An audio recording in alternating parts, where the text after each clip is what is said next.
Welcome to the VIP Home Podcast, where we talk about all the things homeowners need to know. Welcome to the VIP Home Podcast. My name is Alfred. I'm the founder and CEO of vipHomeLink. vipHomeLink is an app that makes homeownership easier by providing homeowners with a place to put all of their information. And it also provides expert hints and tips so you know what to do and when to do it. And that leads us to our conversation today. Today, we're excited to have Jeremy join us from America's Swimming Pool Company.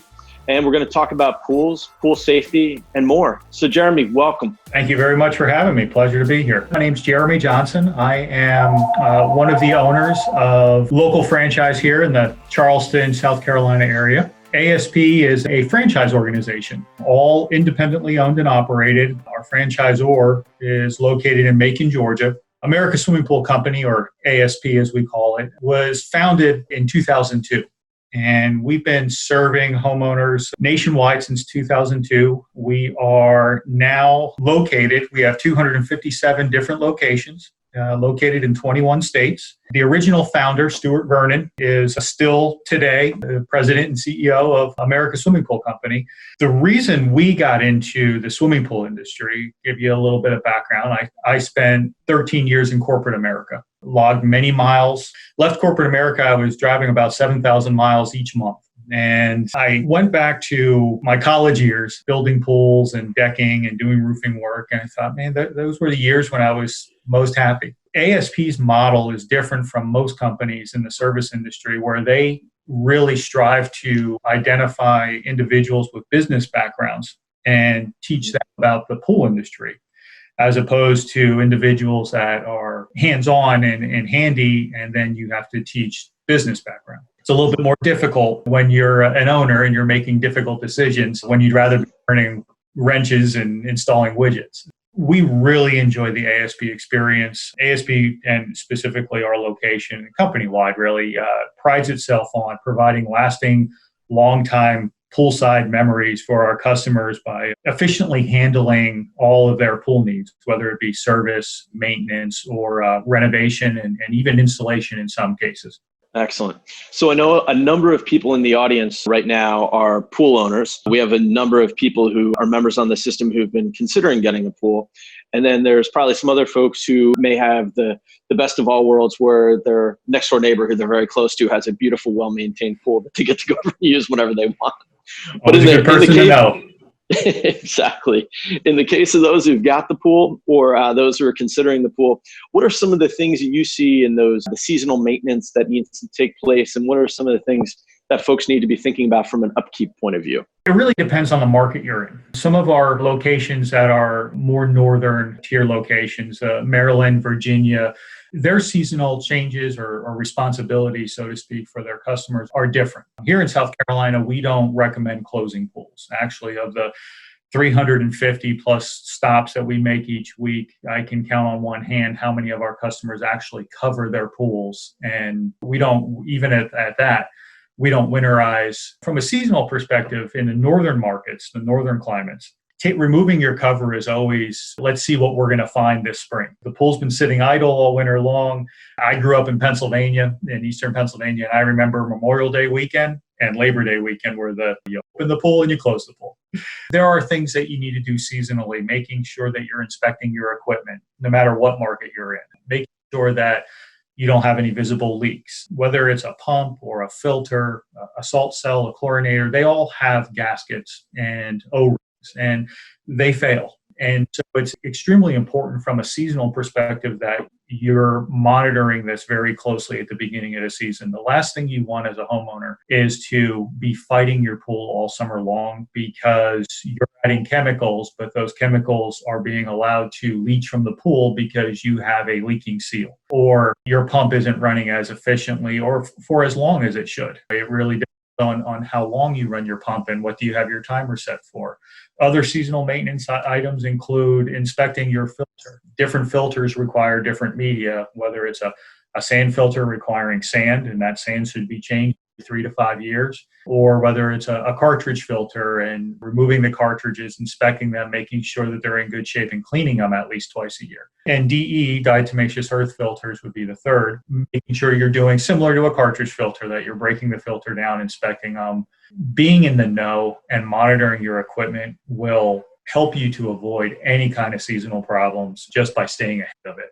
Proper maintenance is so key. I actually consider myself to be pretty handy, and I'm one of the folks who, one of the things that I love the waking up on Saturday morning and often getting the kids involved with it is, what is the project that we're going to be doing that Saturday? What are we going to be doing that weekend? What are we building? What are we fixing? There's a lot of fixing. But so I not only feel pretty comfortable in that space, but I love being in that space. And I know that so many people in our audience are very passionate about their house and love working on things, love fixing things, often love tinkering. But a lot of what you were talking about were things that are very, very specific. How much do you see people being able to DIY inspections of filters, checking the DE, seeing what's left in a salt cell? How much of that do you see as being DIYable, or do you generally recommend that most of those things are better left to the professionals? Sure. So that's a great question. And it really depends on the individual. We have some customers and we offer a variety. Well, first, let me back up and say, ASP offers free pool inspections. We'll come out and we'll inspect your equipment. We ask very specific questions. When was the last time you had your sand change in your filter? When was the last time you cleaned the cartridges in your filter?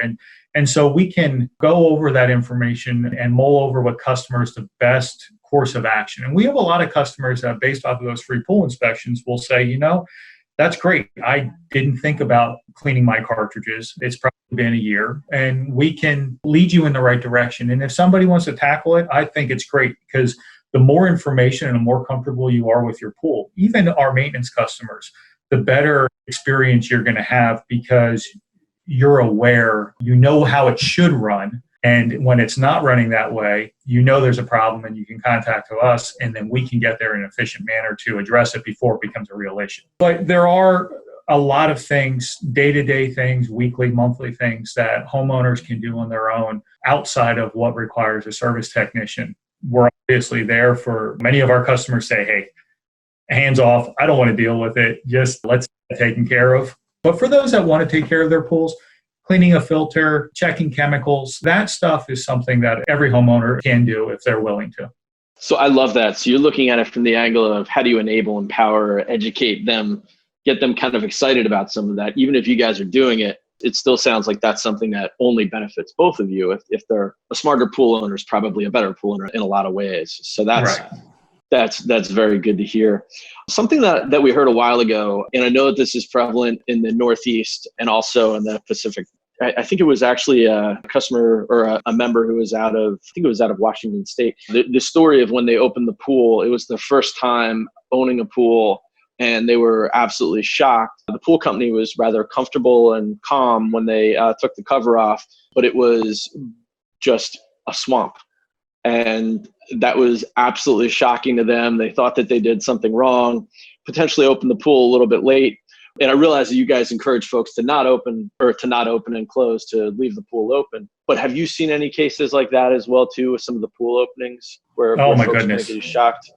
I could share some nightmare stories. One that comes to mind, though, is a pool that was actually a foreclosure. Family had bought a foreclosed home, and the previous homeowner, they literally threw everything in the pool but the kitchen sink. I mean, when I say that, literally we found a TV in the bottom of the pool. We found all the patio furniture was in there. And this was a pool that wasn't covered. It was just neglected for so long. Because the pool had been so dark in coloring, it looked like you could just walk across it. It was that dark. We really had no idea what was in the bottom of the pool. Luckily, in that case, it was a plaster pool or a gunite pool. And we were able to drain the pool and remove the debris by hand. So it wasn't a fiberglass pool or a liner pool where we needed to worry about larger issues. But, it took quite a few shovel loads and drums of debris out of the pool, including the TV. And we were able to acid wash and pressure wash the pool, and it looked fantastic. But you never know what you're going to get. We call them pool recoveries or green to cleans. And sometimes even I'm surprised when I find what's actually located at the bottom of the pool. That and I think that would easily qualify for one of our homeowner horror stories as well too. That's something else. Yes. You also mentioned too some of the different chemicals and some of the different materials too. What do you see most commonly as far as the pool construction? Most common liners or gunite? And I guess could you kind of describe what those different pool types are like as well too, just for the audience? Sure. So in our area, I would say 80% of the pools in our area are gunite or plaster pools. To give you an idea, gunite is you've got a rebar shell and apply your concrete, for lack of a better description, inside your pool. And then on top of that, instead of with a liner pool, you have a vinyl liner. On top of the gunite, you actually have a 3/8 to a 1/2 inch thick coating of plaster, pool plaster. And plaster has changed through the years. It's incredible. Before it used to be a white cement with a little bit of colored speckles in it, what you saw typically in your commercial pools and residential. And now today you could go everything to glass beads with a polished finish that just shimmers beautifully. You can go with oyster shell and an opalescent style plaster finish. And we still have our regular quartz plaster. And the quartz plaster today is very different than the plaster of 10, 20 years ago. Our plaster warranties now are anywhere from 10 years to 15 years long with proper water chemistry and maintenance. Your vinyl liner pools, just as it sounds, you have a liner that's set in your pool. Our area, because of water table issues and groundwater issues, they're not quite as common. Same reason fiberglass isn't quite as common, because groundwater will create what's called hydrostatic pressure and can actually cause the liner to float during severe storms if the water table is allowed to rise too high, and it equalizes the interior and exterior pressure.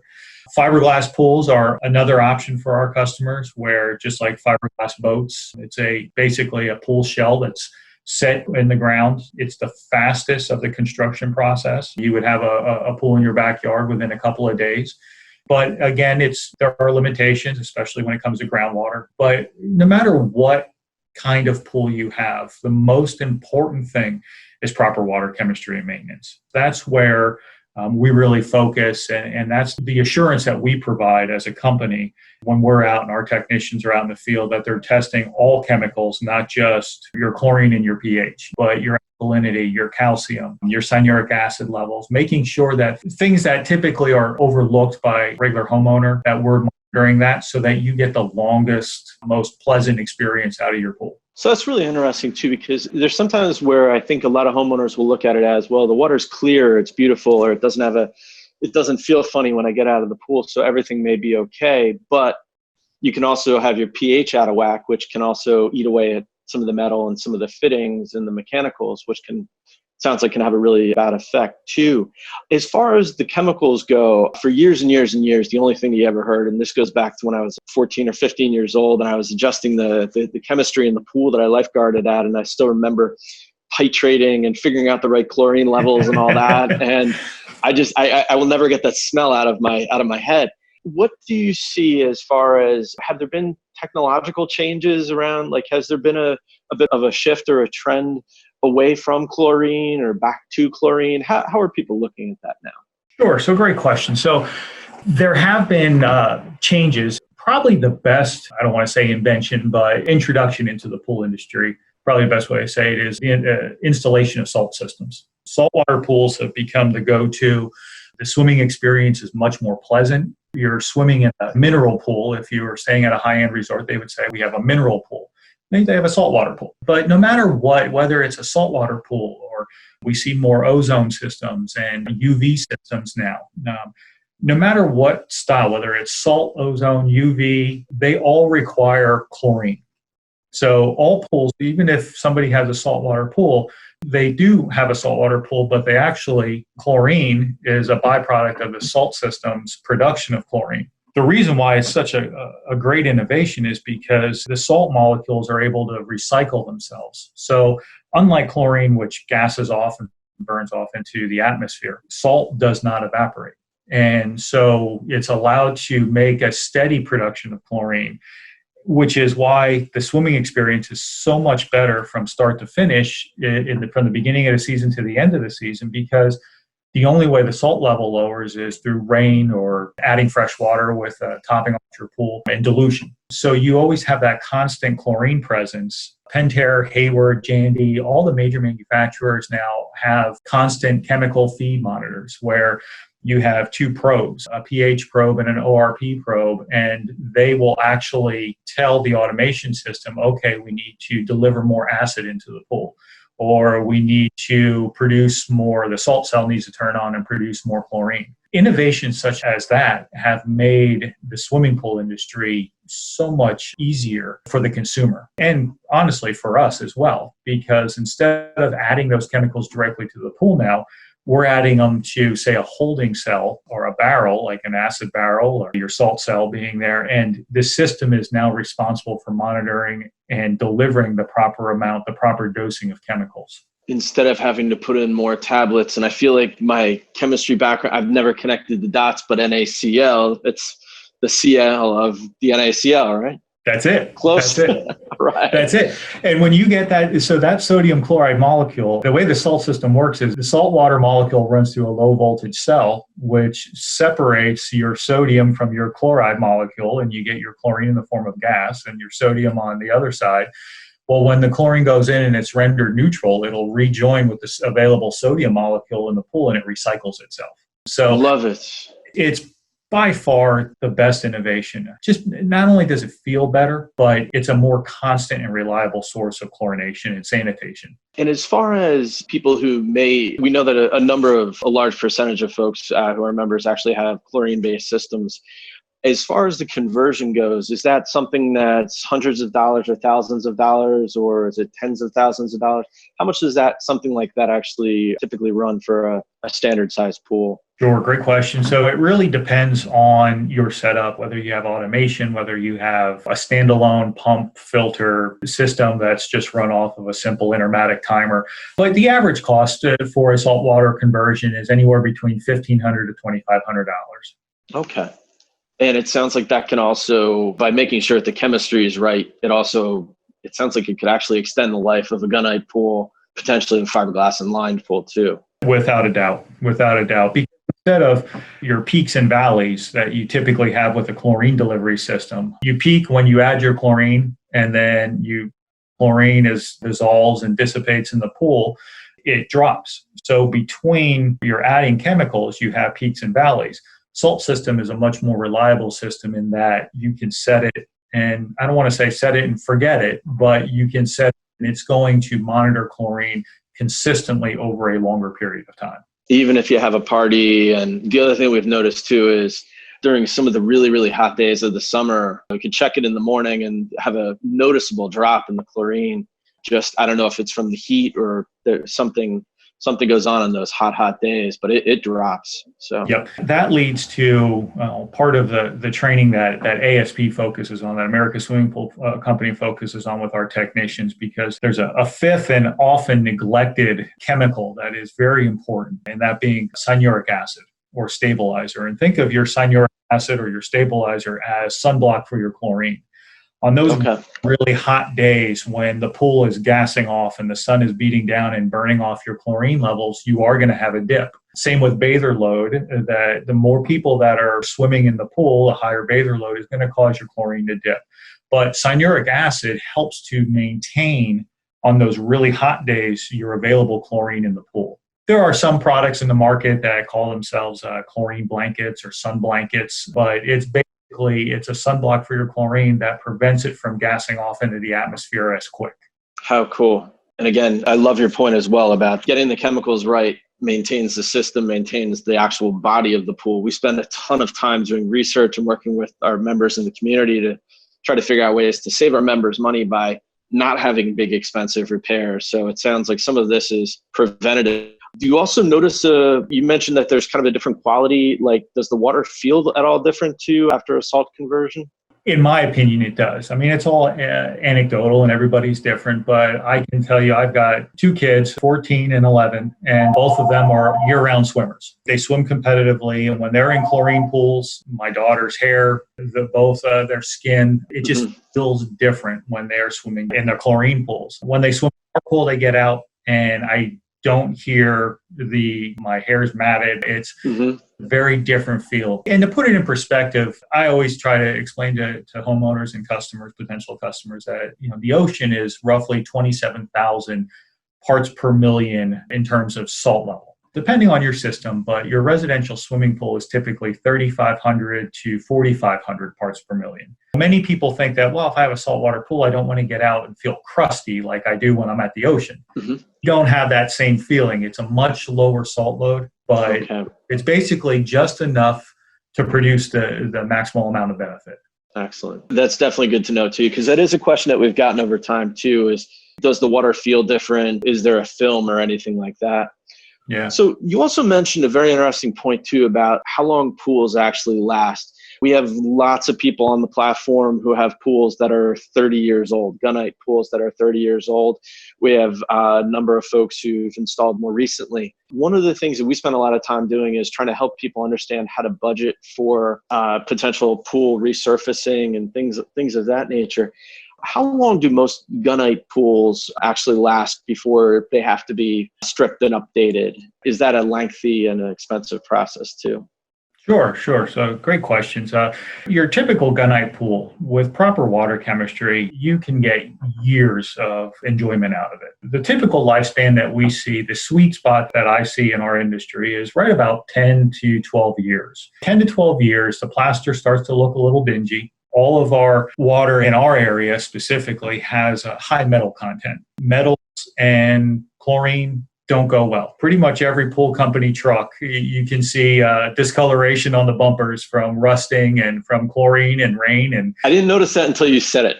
Yeah. And it's just like a pool. That the metal has to go somewhere. It's going to be absorbed into the plaster. Chemicals are absorbed into the plaster. Organic materials, your leaves, your acorns are going to leave discoloration. And most of those can be addressed with acid wash or stain treatments. Ascorbic acid is a popular product that's used. But at 10 to 12 years, the plaster starts to reach its lifespan. At that point, it's diminished as far as how much it's going to shine. Once a plaster pool is deemed, and again, that's with proper water chemistry. There are many issues where we come into a backyard where it's third, fourth, fifth owner of the property. The pool's been there for 15 years, and you can tell somebody just wasn't diligent about monitoring chemistry properly. And you get things like calcium nodules, where water wants to balance itself, and it is indiscriminate as far as where it gets its balancing chemicals from. And if there's not enough calcium in the water, it's going to start to pull it from the finish of the pool. And you might see little plots, little white dots throughout the pool. A lot of times that's calcium nodules, and that's just the water absorbing the calcium out of the finish of the pool. Once that happens, it's very difficult to stop it from recurring. We can minimize it, but it's very difficult to stop it from recurring. At that point, we would go in, drain the pool. It's not a lengthy process. Our typical renovations, we say 10 working days on site, where we get in the pool, assess the plaster, determine how much of it is what we call delaminating, meaning the plaster finish is actually pulling away from the shell of the pool or the gunite. We remove those laminate areas, and then there's a process of acid washing and pressure washing, bond coating, and then the new plaster application. It's something that it's a dirty process. It's a laborious process. But I tell you, when it's done, we can transform a 20 or 30-year-old pool to make it look, with new waterline tile, make it look like it was just installed yesterday. That's fantastic, because we have had a lot of members who've, after they've bought a house, they realized that they inherited a pool that was starting to look a little bit dingy, but when they got estimates to actually have it ripped out and replaced, it was sometimes approaching six figures. So the idea of being able to do it and just get it restored is a great option. One of the other things that we get a lot of questions about too are, what are the recommendations and what are the new gadgets? I remember 5 years ago, there was a frenzy around. A lot of folks were, hey, what is this new salt thing? And it's really, really caught on. And I totally agree. I think it's revolutionized the way a lot of people enjoy their pools and care for their pools. What are some of the new things that you've seen maybe in the last months or years that you think might be the next thing? Well, there there are so many innovations in the pool industry, and personally, I can tell you that I have to be careful because every time I go to another pool, I see a new widget or gadget. I think, man, I need one of those, and it's dangerous to be in this industry. Everything from the aesthetics of the pool, whether it's water features, you can have a simple sheer descent water feature with a nice stone or tile backsplash that has a nice water curtain that pours into the pool. You could have laminar jets that light up at night, and you actually have a colored stream of water that's shooting up from a mulch bed or from your decking. There are manufacturers in the market right now that have fire bowls that have flames that come up at night with water that lights up and pours out at the same time. The sky's the limit as far as aesthetically, what do you want? Really, from a mechanical perspective, variable speed pumps are changing this market. Okay. Variable pumps, last I've seen, is starting next year, it's going to be mandated that single speed pumps are going to be phased out and variable speed pumps will be the new norm. And the reason why variable speed pumps are so important in our industry is because of this cost savings for the consumer in their electric bills. Your standard single speed pump runs at 3,450 RPM.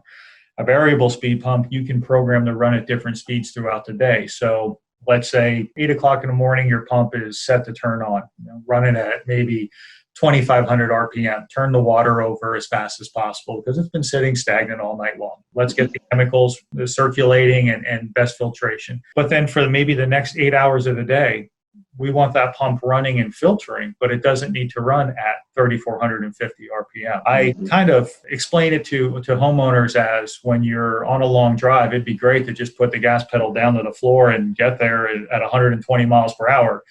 Not realistic. Why should we ask our pumps to be doing the same thing all day long? Let's run the pumps at a lower RPM to elicit the same benefit as far as filtration and turnover. But most of the pumps and all the major manufacturers now have energy calculators on their websites where you can actually put in your zip code and it'll determine what your energy consumption savings will be by switching to a variable speed pump from a single speed pump. Most times, the variable speed pumps will pay for themselves in about 12 months in cost savings. I've had customers tell me, hey, I'm saving $100 a month on my electric bill just by having this new variable speed pump. It runs quieter. Logic would tell you that if you're running it at a lower RPM, it should last longer, which if properly maintained, it should. Those innovations, the swimming pool industry are coming out with automation where you can control your backyard landscape lights, your pool functions, your pool lights, heck, even your Christmas lights at Christmas time through an app on your phone. Yeah. We can set all of that up. It really is the sky's the limit. It's finally making that connection now with the smart home and smart pool. I think it's a welcomed change and an introduction to the industry as well, too. Yeah. And I think it's also going to change that ratio, too, of how much time people spend enjoying their pool versus how much time they spend maintaining or maybe stressing about their pool. That's a great point because the whole purpose and the reason people love their pool is because of the enjoyment. Manufacturers are constantly coming out with new innovations to allow you to enjoy your pool, to entertain in your backyard, and really make it another room of the house for entertainment and create less work for the end user. I mean, it's really automation, these new variable speed pumps, the salt systems, they're all geared towards one thing, and that's just providing a more pleasant experience in the backyard. And our technicians, they go above and beyond to make sure that we're reaching those goals. We're helping you to have those pleasant experiences.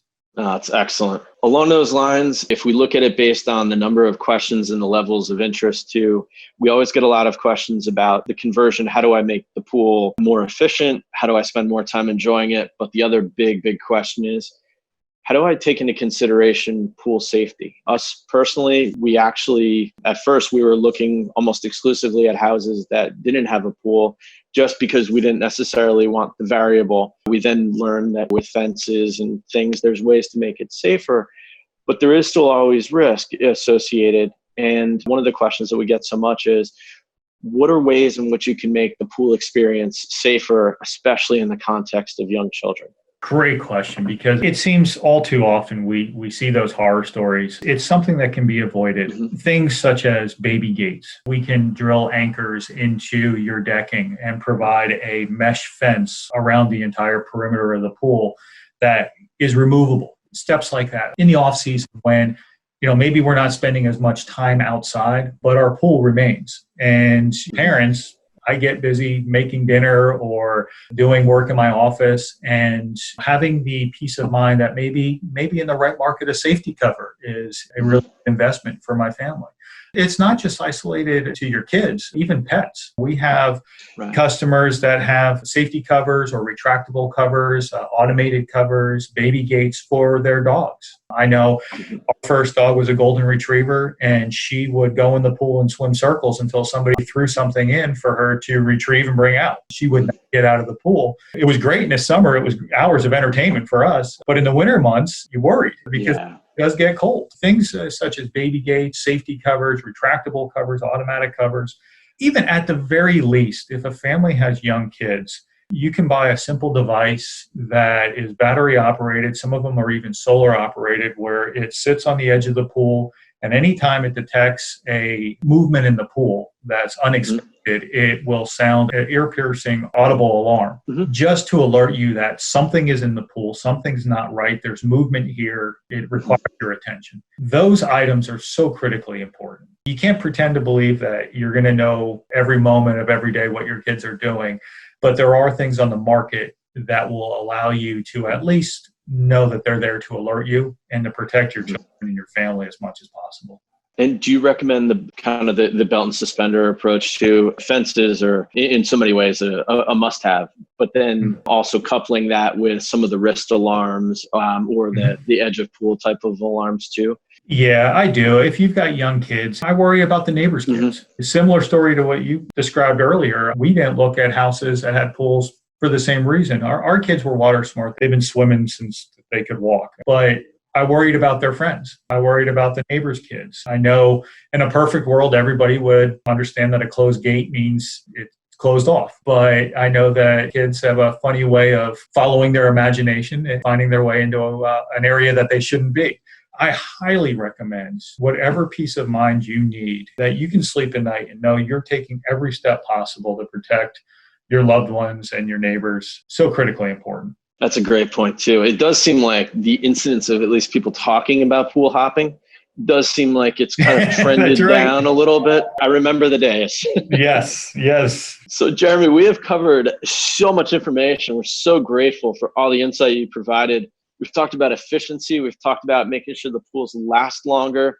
We've talked about maximizing your enjoyment. We've talked about safety. Jeremy, what else would you love for the audience and our members to know about pools? My biggest thing is a pool provides hours and hours of entertainment for your family. Some of our best memories are shared poolside and created poolside. We enjoy our pool tremendously. Our kids are water safe because of our pool.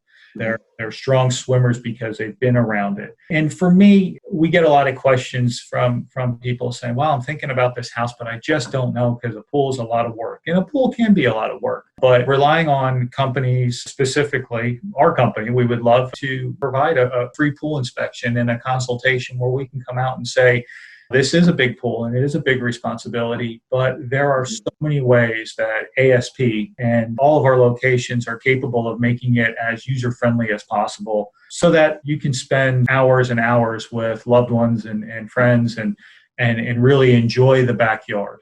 No, it's excellent. Well, we really, really appreciate it. We're absolutely grateful for all of your insight. And how would people find you as well? What's the best way? Great question. You can always visit our corporate webpage, asppoolco.com. And on that webpage, there's a link to find your local location. You can just simply put in your zip code and it'll direct you to the local ASP office, or you can reach us directly at aspmountpleasant.com if you're here in the Charleston, South Carolina area. Oh, well, Jeremy, thank you. So from all of us on the VIP HomeLink team, all of our members and the audience listening, we really appreciate it. Thanks so much and have a great one. Thank you, Alfred. You as well. Get more answers to your homeowner questions by subscribing to the VIP Home Podcast, available anywhere podcasts are found.